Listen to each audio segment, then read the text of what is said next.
ఇది ఒక మధ్యతరగతి మనిషి కథ. రమణయ్య కథ. రమణయ్యకి 2 అబ్బాయిలు. వాళ్ల కల అమెరికాకి వెళ్లి పెద్దగా స్థిరపడటం.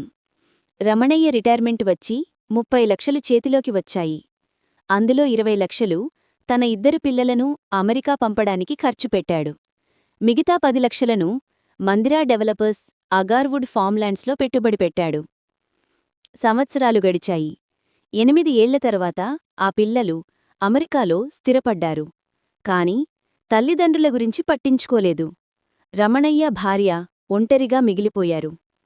కాని అతను పెట్టిన 10 లక్షల పెట్టుబడి 8 ఏళ్ల తర్వాత 2 కోట్లుగా మారింది. ఆ రోజు రమణయ్య మనసులో ఒక స్పష్టత వచ్చింది.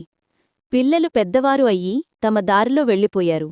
కాని నేను పెట్టుబడి పెట్టిన అగార్వుడ్ మొక్కలే నాకు నిజమైన పిల్లలుగా పెద్దదైన ఫలితమిచ్చాయి. ఆ క్షణం అతనికి తెలిసింది, నిజమైన ఆధారం రక్త సంబంధాల్లోనే కాకుండా మన జ్ఞానంతో చేసిన పెట్టుబడులలో కూడా ఉంటుందని.